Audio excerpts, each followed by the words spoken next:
20,000 square మీటర్ల మేర నిర్మాణాలు, అది కూడా హై క్వాలిటీతో, చూస్తే కళ్ళు చెదిరేలాగా వరల్డ్ క్లాస్ స్టాండర్డ్స్ లో. అదే చంద్రబాబు మాటల్లో చెప్పాలంటే అదిరిపోయే బిల్డింగ్లు. ఆ కొండను మీరు చూస్తే జపాన్ లో ఈ టెక్నాలజీ ఉపయోగిస్తారు. ఆ జపాన్ లో ఉపయోగించే టెక్నాలజీ ఉపయోగించుకుని ఎప్పుడు కూడా ల్యాండ్ స్లైడ్ జరగకుండా దానికి డ్రౌటింగ్ అవన్నీ పర్ఫెక్ట్ గా చేసి ఇవన్నీ కూడా క్రీపర్స్ అన్ని పెట్టి ఏ విధంగా తయారు చేశారో మనం చూసాం.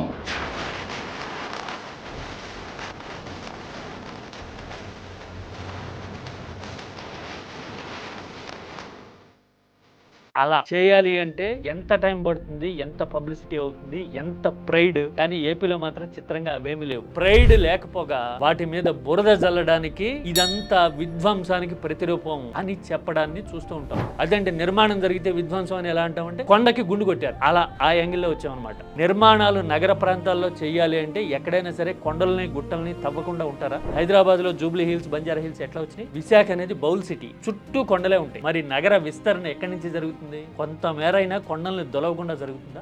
దట్టు ఇది ఫస్ట్ టైం దొలిచారా కొండ అంటే కాదు. 1985 నుంచి 89 మధ్య అప్పటి టీడీపీ ప్రభుత్వం ఉండగానే టూరిజం ఈ రిషికొండ ప్రాంతంలో నిర్మాణాలు చేపట్టింది. అయినా సరే ఆ వాస్తవాల్ని కప్పిపుచ్చి ఇప్పుడు జగన్ బ్రహ్మాండమైన స్ట్రక్చర్స్ చూపిస్తున్నాడు కాబట్టి ఆ విషయం బయటికి రాకుండా విధ్వంసం జరిగిపోయింది. ఇవి జగన్ ప్రజల సొమ్ముతో పర్సనల్ భవనాలు అని కూడా ప్రచారం చేశాడు. అంటే పబ్లిక్ ని రెచ్చగొట్టి రాజకీయ పబ్బం గడుపుకునే ప్రయత్నం. తీరా చూస్తే ఇప్పుడు ఏం చెప్తున్నారు?